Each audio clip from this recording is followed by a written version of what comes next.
अस्सलाम वालेकुम नाजरीन, मैं हूं डॉक्टर वसीम अहमद ख़ान। मैं अपनी टीम के साथ वाइल्ड लाइफ का सर्वे करने के लिए पाकिस्तान के शुमाली इलाका जात में मौजूद हूं। यहाँ मैं आपको पाकिस्तान का जो नेशनल मैमल है या नेशनल एनिमल है मारखोर, उसको उसके कुदरती माहौल में आपको दिखाऊंगा। मारखोर के बारे में आपने काफ़ी कुछ सुन रखा होगा। इसके जो नाम है उसकी वजह तस्मिया क्या है, अक्सर लोगों के ज़हन में ये है कि ये सांप खाता है इसलिए इसको मारखोर कहा जाता है। हालांकि ऐसी कोई बात नहीं है। मारखोर असल में दो पश्तो अल्फाज से मिलकर बना है, मार और अखर।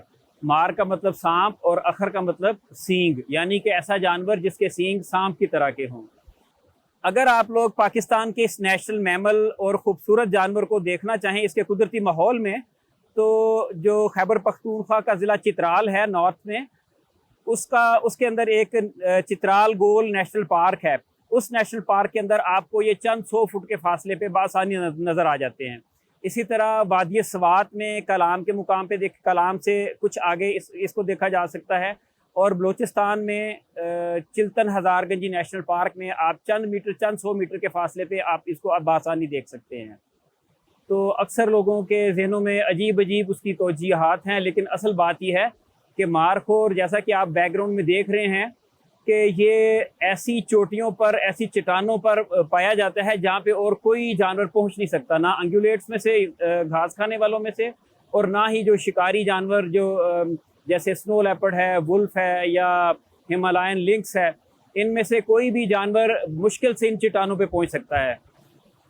इस जानवर की 6 सब स्पीशीज़ या स्पीशीज़ जो हैं वो पाकिस्तान के मुख्तलिफ पहाड़ी इलाकों में पाई जाती हैं। कुछ जो जिसको कश्मीर मारखोर कहते हैं वो कश्मीर के बालाई हिस्सों में, इसी तरह अस्तोर मारखोर है जो बल्तिस्तान रीजन में पाया जाता है, गिलगित में पाया जाता है। फिर अगर वेस्ट की तरफ मूव करें तो वादी स्वात के ऊपर और चित्राल के ऊपर वाले हिस्सों में कश्मीर मारखोर पाया जाता है। इनकी जो शिनाख्त है इनकी सींगों की बनावट की बिना पे की जाती है। किसी में बिल्कुल सीधे सींग हैं, किसी में थोड़े कर्व्ड हैं, किसी में ज़्यादा कर्व्ड हैं। तो बहरहाल इन सींगों की बुनियाद पर इनको मुख्तलिफ सब स्पीशीज़ में तकसीम किया गया है। इसका जो रटिंग सीज़न है, रटिंग सीज़न से मुराद ये है कि जब नर और मादा मिलाप करते हैं और मुख्तलिफ नर जो हैं वो मादा के लिए एक दूसरे के साथ लड़ाई करते हैं और दूर दूर से भाग के आके एक दूसरे को टक्कर मारते हैं और एक दूसरे को गिराने की और पिछाड़ने की कोशिश करते हैं। जो जीत जाता है वो मादा के साथ मिलाप करता है। इसको रटिंग कहते हैं। रटिंग के बाद जो इसका गेस्टेशन पीरियड है, 5.5 माह के बाद जो मादा है वो एक या उमूमन 2 बच्चों को जन्म देती है।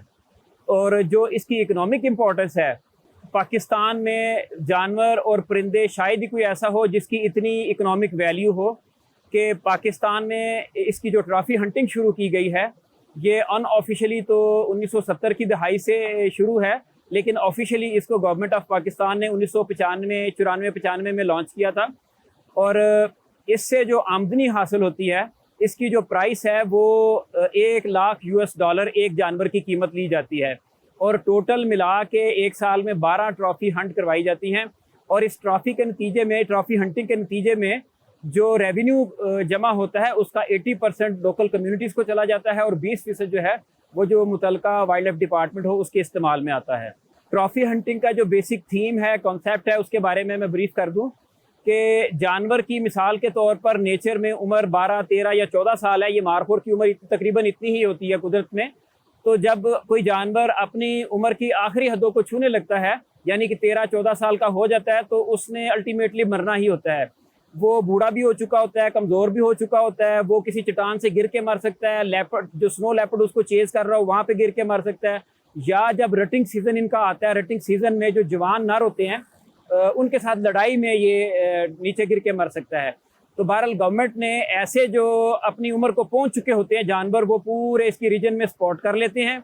जो महकमा वाइल्ड लाइफ है उनके जो नुमाइंदे होते हैं या वॉचर या हेड वॉचर या इंस्पेक्टर जो हैं, उनको पता होता है कि किन पहाड़ी सिलसिलों में कितने जानवर इस साइज़ को पहुंच चुके हैं। तो हर साल ऐसे जानवरों को स्पॉट करके अनाउंस किया जाता है कि हमारे यहाँ इस दफ़ा इतने जानवर मौजूद हैं। जहाँ तक शिकारियों का ताल्लुक है, अगर कोई फॉरनर है उसके लिए ट्रॉफी प्राइस ज़्यादा है। अगर कोई लोकल शिकारी है जो शिकार करना चाहे इन्हीं जानवरों का, तो उसके लिए बड़ी नॉमिनल सी प्राइस है। अगर मारखोर की बात करें तो इसकी जो ट्रॉफी प्राइस फॉरनर्स के लिए है वो $1 लाख है। अगर उसको रुपयों में कन्वर्ट करें तो तकरीबन 2 करोड़ से ज़ायद बनती है अमाउंट। होता ये है कि जब हम लोकल कम्युनिटीज़ को इसमें इंगेज करते हैं, इन्वॉल्व करते हैं और उनको एक ओनरशिप देते हैं कि जब हम इसको हंट करेंगे तो उसका 80% आपको जाएगा, तो उस वक्त फिर जो लोकल कम्युनिटीज़ होती हैं उनके अपने कम्युनिटी वाचर्स होते हैं, वो अपने पूरे इलाके में किसी भी बाअसर या किसी भी ताकतवर से ताकतवर बंदे को स्पेयर नहीं करते और इसकी कंजर्वेशन करते हैं, इसको बचाते हैं। उनको पता होता है कि साल के आखिर में हमें इसके शिकार के नतीजे में इतना रेवेन्यू मिलने वाला है। तो लोकल कम्युनिटीज़ की ये जो पार्टिसिपेशन है वाइल्ड लाइफ कंजर्वेशन में, ये ट्रॉफी हंटिंग 1995 में शुरू होने से पहले इनकी तादाद इन इलाकों में चंद 100 रह गई थी। इल्लीगल हंटिंग बहुत हो रही थी। तो ट्रॉफी हंटिंग की स्कीम मुतारफ़ करवाने के बाद और जो महकमा वाइल्ड लाइफ है, KPK का हो या AJK या GB या बलूचिस्तान, इनकी जो स्ट्रेटजीज़ हैं कंजर्वेशन की, उसके नतीजे में और लोकल कम्युनिटीज़ के तावन के नतीजे में अब इनकी तादाद जो है सैकड़ों से बढ़कर हज़ारों में पहुंच चुकी है। जो एथिकल हंटर्स हैं वो तो इन रूल्स को फॉलो करते हैं, एथिकल हंटिंग की तरफ आते हैं और लीगलाइज हंट करते हैं।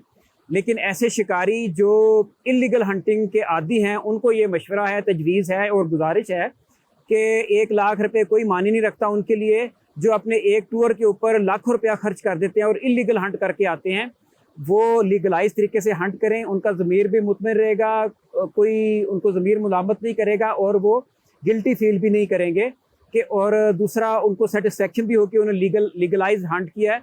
किसी वाचर का, किसी इंस्पेक्टर का, किसी कंजर्वेटर का कोई डर खौफ भी नहीं होगा कि वो लीगलाइज हंटिंग कर रहे होंगे और गवर्नमेंट को कंजर्वेशन में मुआवनत कर रहे होंगे।